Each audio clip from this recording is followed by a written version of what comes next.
और हमारे भीतर के मौन को मुखर होकर सुनना चाहिए, वो क्षण आ गए हैं। उसके लिए तैयार हो जाइए।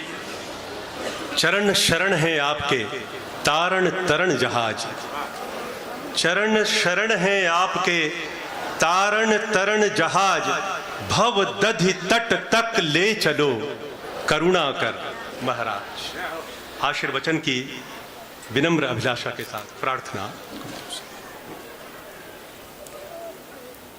ओम नमः शिवाय, ओम नमः शिवाय, ओम नमः शिवाय।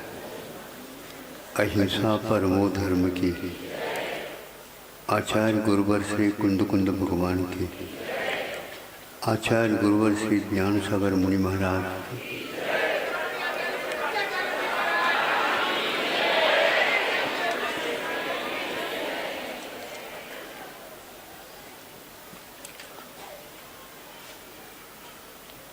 एक प्रसंग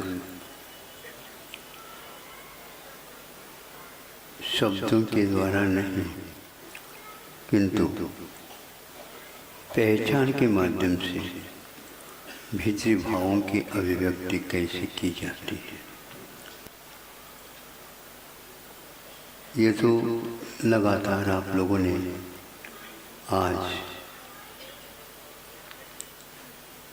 रसास्वादन किया है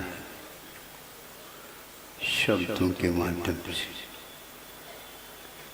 भाव तो है किंतु शब्दों के माध्यम से वह आप तक पहुंच जाते हैं। क्या यही एकमात्र माध्यम है? नहीं, हम संकेतों के माध्यम से भी अपने भावों को आप तक अवश्य पहुंचा सकते हैं। और यह पहुंचाना बहुत ही महत्वपूर्ण माना जाता है। जैसे चिर से बिछुड़े दो मित्र बहुत दिन के बाद एक दूसरे से मिल जाते हैं।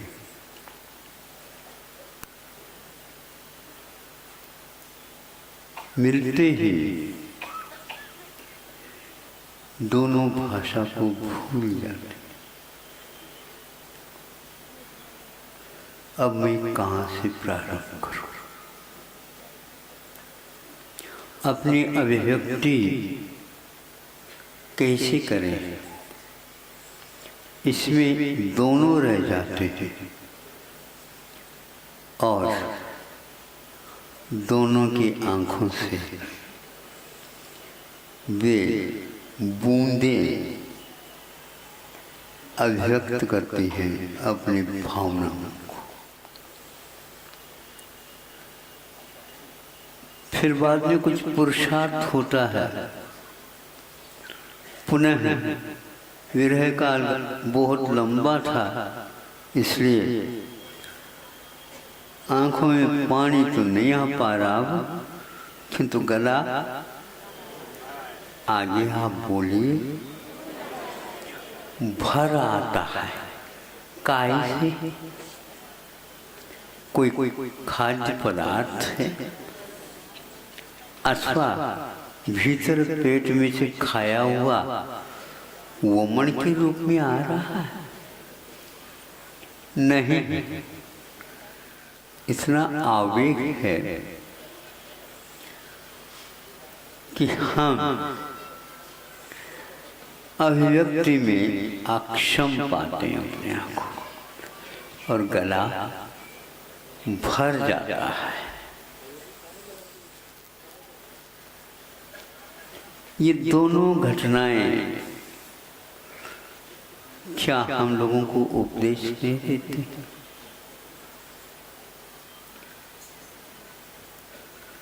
शीर्षक मूक माठी रखा है। कई व्यक्तियों ने आकर के पूछा, महाराज आपने इसका शीर्षक मूक क्यों रखा? माटी तो सब व्यवस्थित है।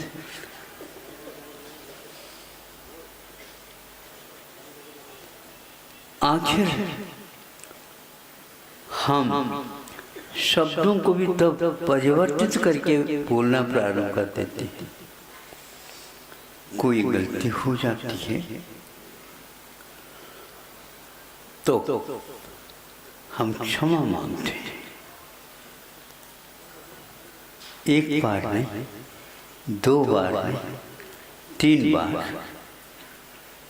और वाणी गदगद जन्म पोपो लगे, यह वहाँ पर अपने आप ही घटित होने लग जाता है। और सामने वाला कहता है यह विषय व्यक्ति अपनी गलती को, अपनी दुष्टता को स्वीकार कर रहा है इस इन चेष्टाओं के माध्यम से।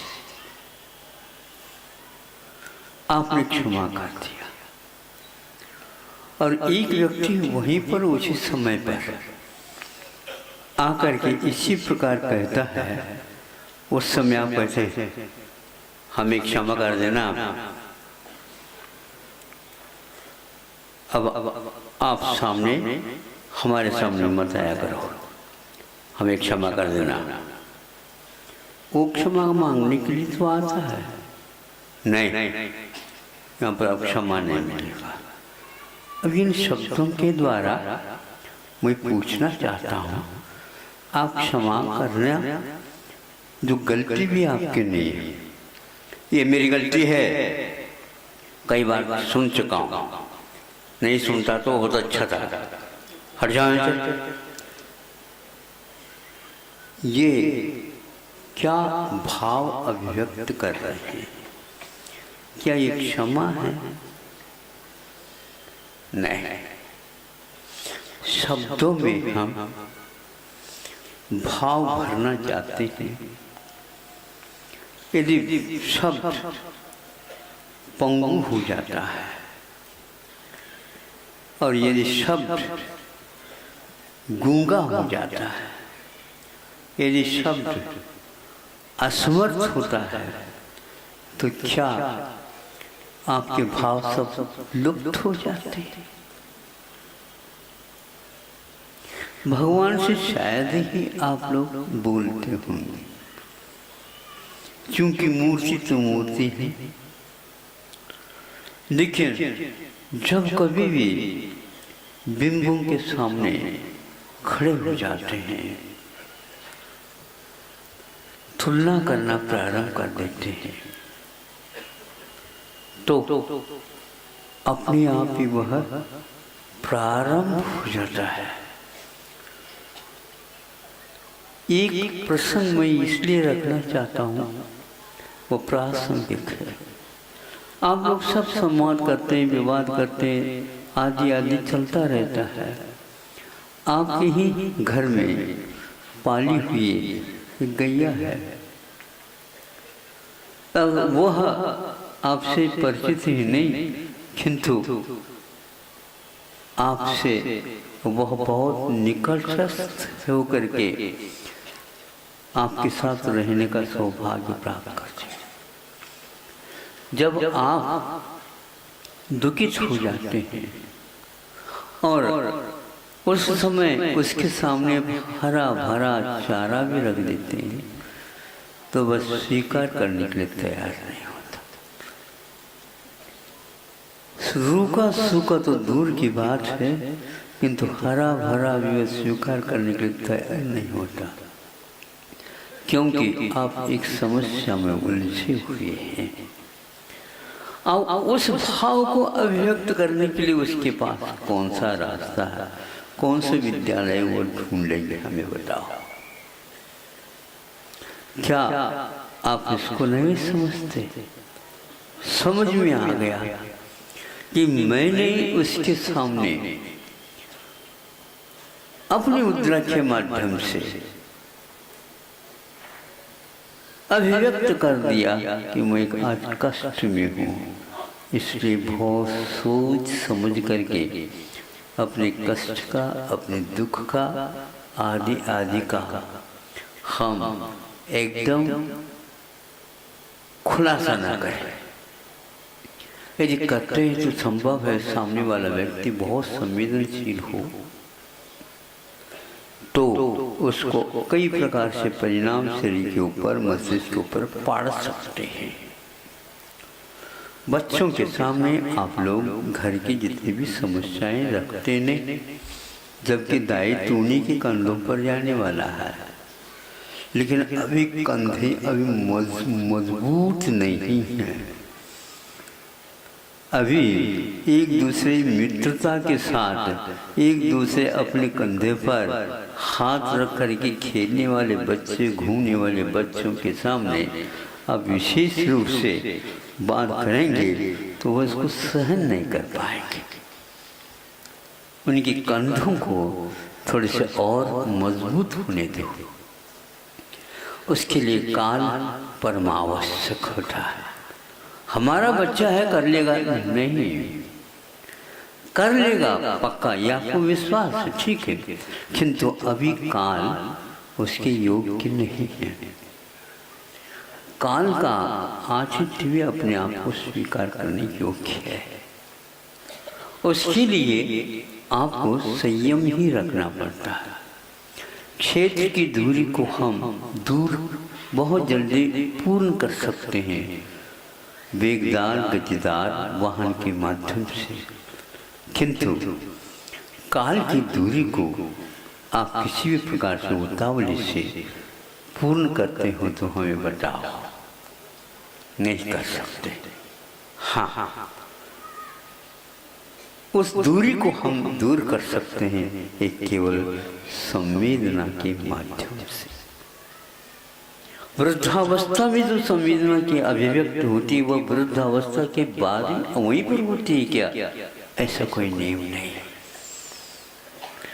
अपनी गंभीरता के माध्यम से, संवेदनाओं के माध्यम से 8 वर्ष का व्यक्ति भी, वह लड़का भी संवेदनशील भावों के द्वारा और चिर काल तक जीने वाले व्यक्ति के ऊपर अपना प्रभाव डाल सकता। काल की दूरी भी वहाँ पर लुप्त हो जाती। इसको बोलते हैं संवेग। आइंस्टाइन ने एक सिद्धांत रखा है कि काल क्या वस्तु है, काल निरपेक्ष भी काम हो सकता है। मुझे ये बहुत अच्छा लगा। तब काल निरपेक्ष कहने से कुतूहल हुआ कि इन्होंने, अरे आज क्या बात हो गई, काल के माध्यम से ये अपना विज्ञान प्रस्तुत करने जा रहा है। पढ़ा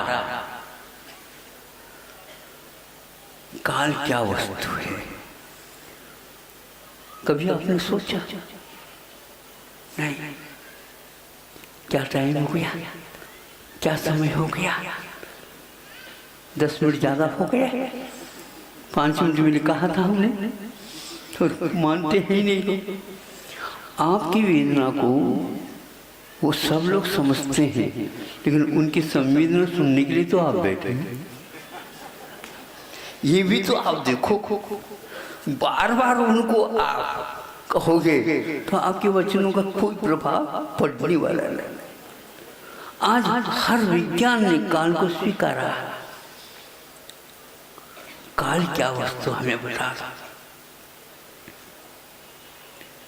उन्होंने काल निरपेक्ष क्यों कहा? यदि काल निरपेक्ष है तो एक द्रव्य कम हो जाएगा, और सापेक्ष क्यों है तो कहां से आता है? कौन सी दुकान में रखा रहता है, कौन से कोने में है, वहां का आकाश में यहीं पर है क्या? नहीं, उसकी अनुपस्थिति कहां पर है और उनकी उसकी उपस्थिति कहां पर है? महाराज क्या बात है, हमारे घड़ी में इसकी उपस्थिति रख लो आप अपने पास। कभी बंद हो जाए, कभी तेज चालू हो जाए, कभी धीमी चालू हो जाए। ये क्या है? ये काल की शिकायत है? नहीं। फिर उन्होंने पकड़ा, जब आपका वेग बढ़ जाता है तो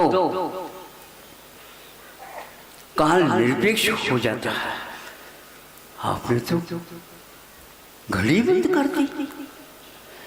घड़ी बंद नहीं होती, उसके कांटे बंद हो गए होंगे।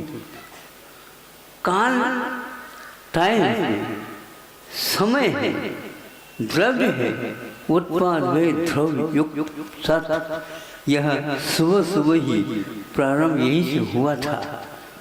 विश्वविद्यालय के कुलपति महोदय ने ये बताया था आप लोगों के सामने। क्या कभी यह समाप्त हो सकता है? नहीं। फिर आप लोगों को समझाने के लिए ऐसा क्यों कहा?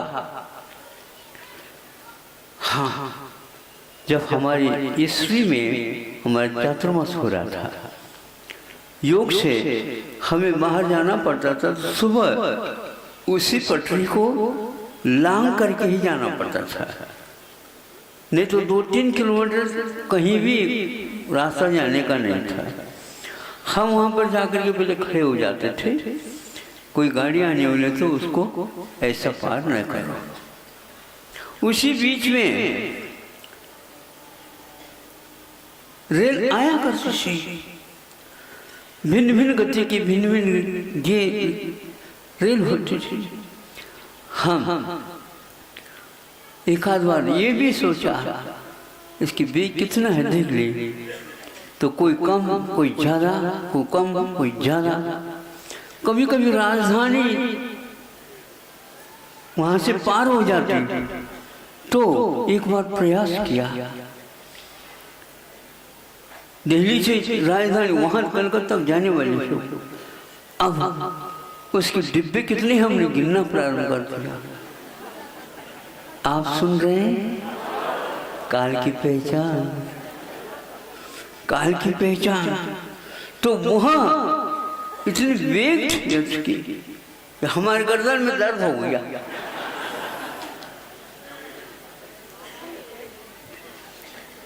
गिनती 1-2 भी नहीं कर पाए और वो लंबी थी। ये क्या है? काल निरपेक्ष नहीं, गति में तीव्रता है। काल मैटर नहीं, किंतु प्रत्येक द्रव्य के परिणाम में काल सहायक तत्व है। इसलिए आइंस्टीन ने कहा कि काल निरपेक्ष है, काल द्रव्य का अभाव हो नहीं सकता। इसको देनाचार्यों ने, संतों ने क्या कहा? संवेग, समीचीन रूप में समुपसर्ग पूर्वक विजुली वेग धातु है। तो वेग शब्द का यहाँ हम दुरुपयोग भी कर सकते हैं और सदुपयोग भी इसका कर सकते हैं। हमारा वेग जानने का, देखने का, संवेदन का वह संयत हो, हमारे लिए भी लाभप्रद होगा और दूसरों के लिए भी लाभप्रद होगा। यह संवेदना हम मूक माटी के माध्यम से सीख सकते हैं। उसमें परिणाम चल रहा है, लेकिन उसका परिणाम कभी भी असंयत नहीं होता। हाँ, आप लोगों कि यदि लोभ जागृत हो जाए और उसकी वृद्धि में कमी आ जाए, तो उस समय अवश्य वह सम्य के स्थान पर आवेग, उद्वेग, आकुलता आदि आदि परिणाम कर सकता है। उसके परिणाम स्वरूप स्व और पर के ऊपर महान संकट भी आ सकता है, आता है। या ऐसे क्यों होता है कि हम इसके गुणधर्म को नहीं समझ पाए? काल के ऊपर दोषारोपण देना एक दोषारोपण ही है। उसमें महाराज क्या करें, कलिकाल है। अच्छा, तो फिर कौन सा काल है? बोलो। हमने आप लोगों के सब काल की पहचान समझ ली। युवा अवस्था में ही इन कालों में उद्वेग रहते हैं, बाल्यकाल में कोई व्यक्ति खड़ा होकर के बता दे, वो भी तो काल है। बालपने में ज्ञान न लयो और तरुण समय तरुणी रत रहो और अर्ध मुत्सुक सम बूढ़ापनो कैसे स्वरूप लख्यो आपनो। ये पंक्ति क्यों नहीं आती? महाराज क्षमा कर दो। हाँ बहुत अच्छी बात है, क्यों क्षमा कर दो? महाराज बालक तो है। आपकी ये चाल हमें समझ में नहीं आती, नहीं समझे? बालक मतलब एक प्रकार से महाराज अभी कुछ नहीं है। हाँ नहीं समझे? आपके सामने तो बालक तो रहेगा ही। आप 40 के होंगे तो भी वो 20 का बालक होगा, आप 60 के होंगे वो 40 का होगा, फिर भी आप बालक ही कहेंगे। महाराज बालक है, क्षमा कर दो। ठीक है, आपके 60 वर्ष को हो गया तो वो 40 का हो गया, फिर भी बालक है, और उसका पोता भी हो गया, फिर भी वो बालक है। अब आपकी उम्र बढ़ती जा रही है, हमारी उम्र बढ़ती है, हम तो इतने अनुभवी है, तुम समझते नहीं हो, वे छोटे हैं। तो वो कहता हाथ जोड़ करके, पिताजी मैं आपके सामने तो हमें छोटा बालक ही रहूंगा, आप घर से बाहर निकले, हम अपने आप वृद्ध हो जाएंगे। आपका वृद्ध काल, वृद्धावस्था कब आती है, हम भगवान से प्रार्थना करने जाते हैं। आइंस्टीन ने ये कहा कि काल निरपेक्ष है, तो काल का अभाव नहीं, द्रव्य तो अस्तित्व में रहेगा, किंतु हमारे सम्यक मर जाता है। हमारे भीतर वो सम्यक के स्थान पर उद्वेग भर जाता है। आवेग है, उद्वेग है, और सम्वेग है और निर्वेग है, और आप ही है। कुछ ऐसी अवस्था जिसमें हम विचारशील न होकर के बिना विचार किए काम करते हैं, उसके परिणाम परिवार को भी भोगना पड़ता है। अब आप थोड़े से शब्दों की यात्रा कम करो। जब ज्यादा पढ़ाई होती है तब तक तो हम कक्षा रखते हैं, प्रथम द्वितीय तृतीय चतुर्थ आदि आदि। ये कक्षा कहाँ तक चलती है? लगभग 16वीं तक चलती है ना? हाँ, और एक एक वर्ष में पार करना भी होता है। 11वीं से या 10वीं तक हम अपने ढंग से ऊपर उठते चले जाते हैं। फिर बाद में 11वीं और 12वीं में मध्यवर्ती होता है, उसमें एक प्रकार से चयनित करना होता है, वो करके फिर बाद में आप चलते हैं। फिर बाद में कक्षा तो होती है, किंतु हमें बताओ परीक्षा कब कितनी होती है और आपको परिणाम कितनी बार घोषित होता है।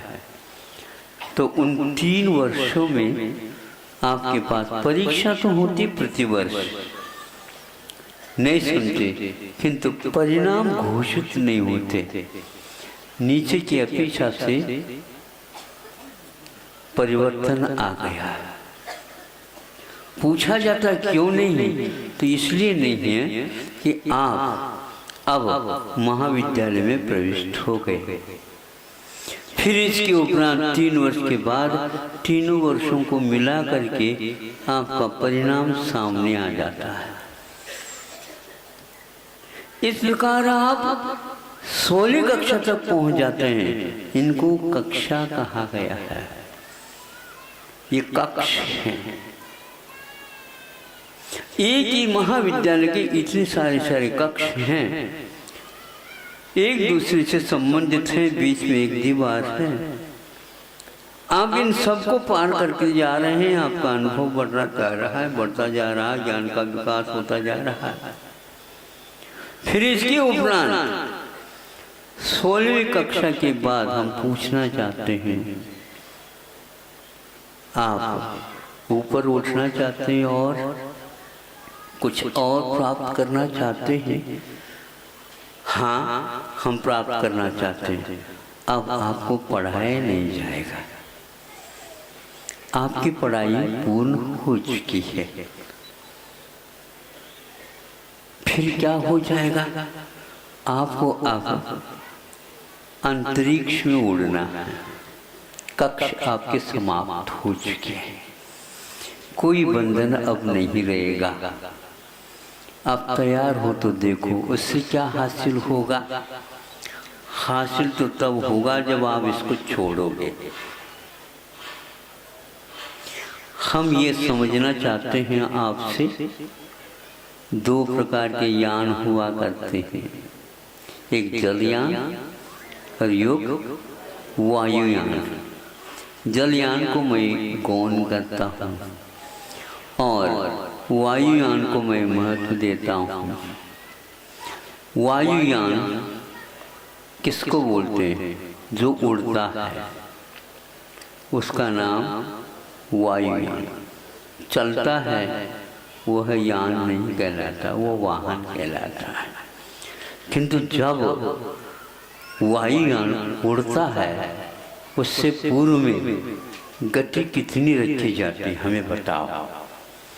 रेल से कई गुना उसकी गति रहती है, और इतनी गति की क्या आवश्यकता? जब उड़ना है तो यूं एकदम नहीं उड़ सकता, उसको गति बहुत दी जाती है, गति बहुत दी जाती है। किंतु गति देने के उपरांत वो ऐसे वो अवसर आ जाता, उसको ज्यादा वेग देने के उपरांत वह अधर में हो जाता है।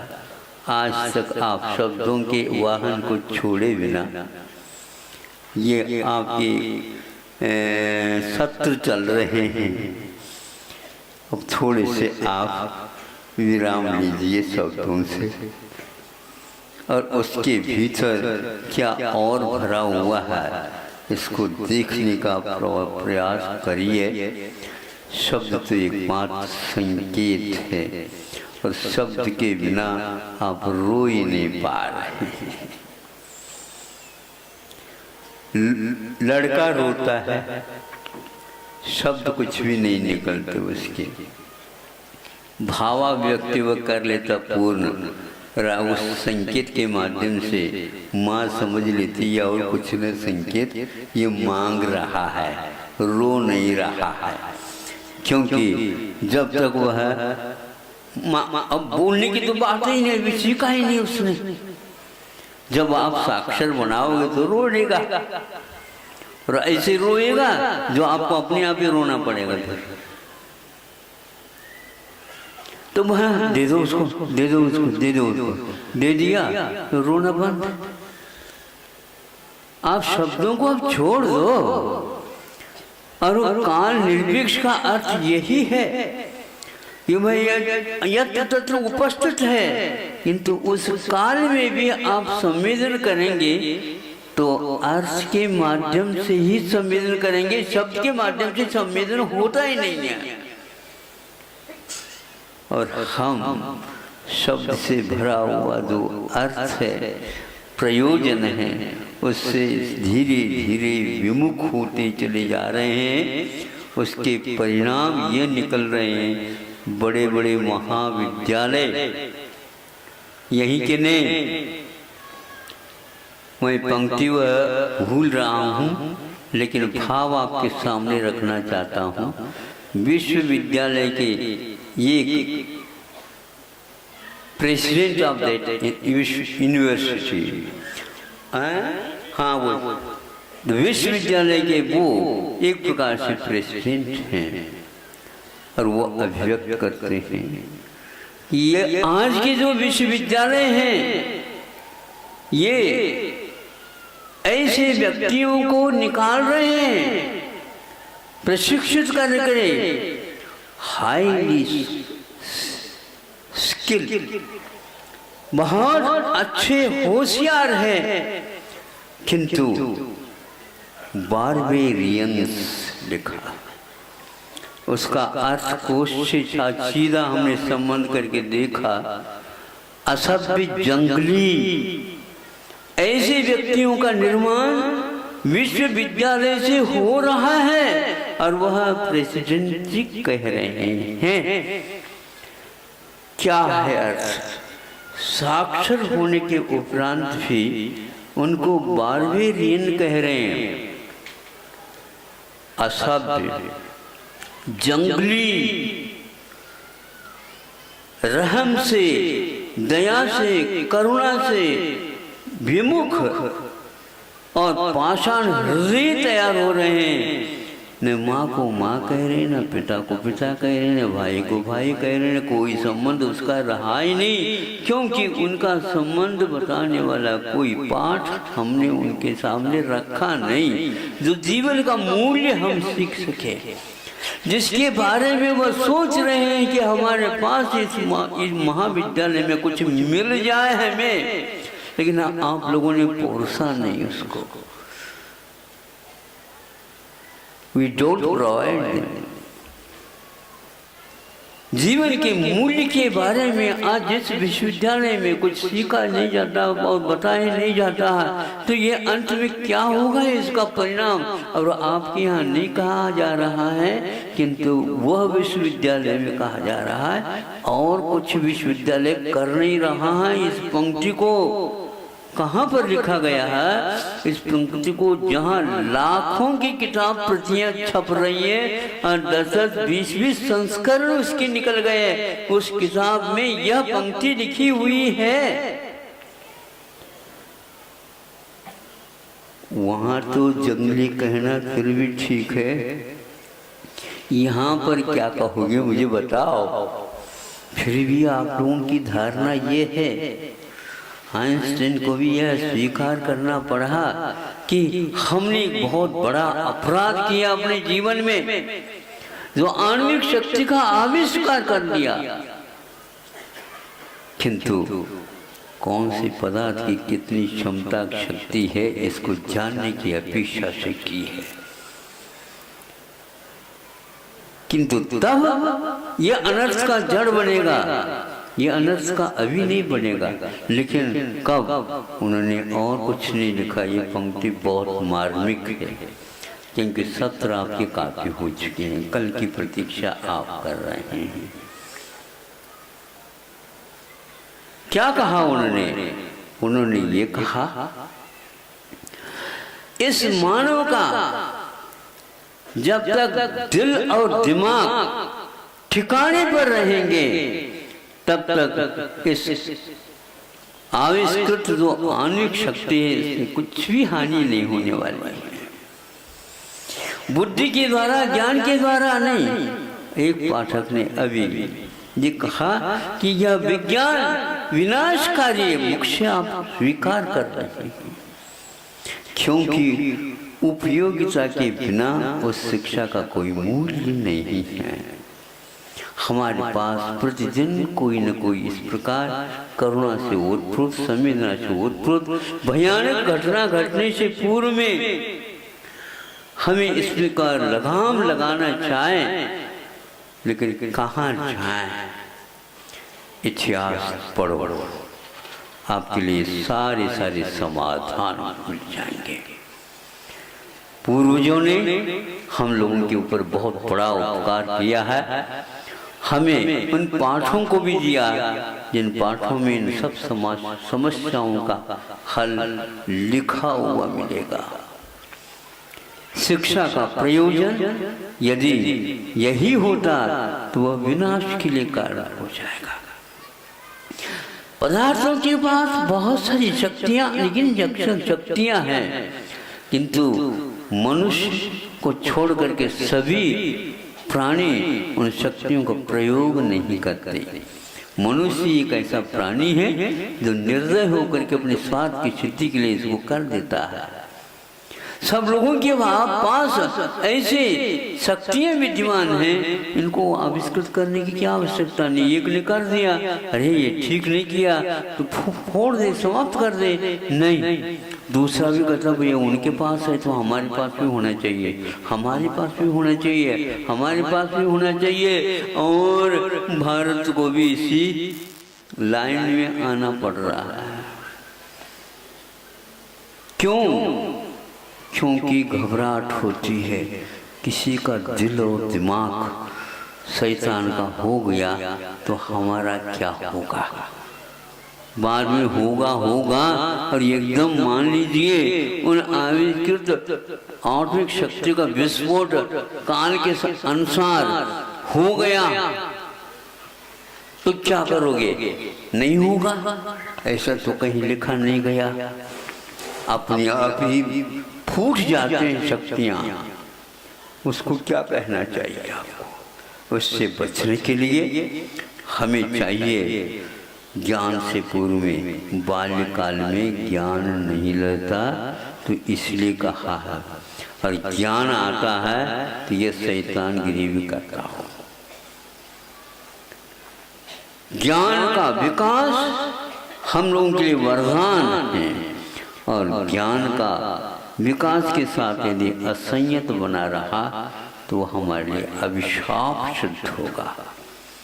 आज संयम, परिधि आदि नहीं होने के कारण हमारा यह आप लोगों के सामने दृश्य दिख रहा है भयावह।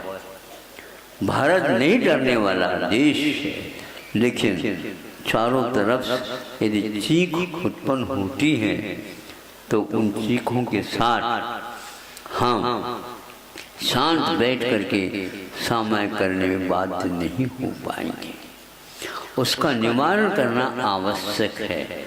जब बाइबेली ने शब्द आता है, ये बहुत महत्वपूर्ण शब्द, और वह विदेशी व्यक्ति के माध्यम से, और वह भी जिस विश्वविद्यालय का निर्माण किया, और वह कहता है ये ठीक नहीं हो रहा, और फिर भी निकल रहे हैं, फिर भी निकल रहे हैं, फिर भी निकल, क्योंकि कंटिन्यूटी क्रिया का उसमें प्रयोग है। अब कब तक होगा ये बताओ? यही होगा जो रॉ मटेरियल है उसी के माध्यम से उस पदार्थ का निर्माण होगा, उसी के माध्यम से वह उसका फल भी, फलश्रुति भी मिलेगी। अब कब आप लोग सावधान होते हैं ये देखना है। बाल्यकाल तो निकल चुका है, अब कौन सा काल आने वाला है? अंतिम काल वह है जो आपको ही ले जाएगा। ले जाए तो बहुत अच्छा है, लेकिन भयानक परिस्थिति के साथ ले जाएगा तो क्या होगा? आप क्यों डर रहे हो जब स्वयं ही पापों से नहीं डरने वाला वह एक नाटक कर रहा है पाप करके भी।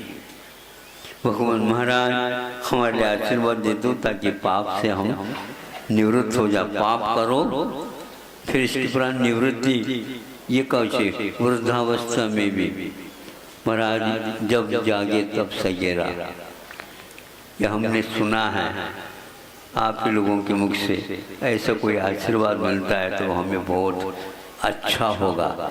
बहुत अच्छी सद्भावना आपको यदि है तो बच्चों को ये कह दो, बैठो सुनो, हमने गलती कर दी, अब मेरी गलती को तुम पुनरावृत्ति के रूप में मत करो, क्योंकि इसका परिणाम ठीक नहीं निकलने वाला है। ये कह सकते हैं क्या? नहीं कह सकते हैं। क्यों नहीं कह सकते? सुनो, एक ब्रिज का निर्माण किया जाता है और विदेशी वालों के माध्यम से निर्माण किया जाता है।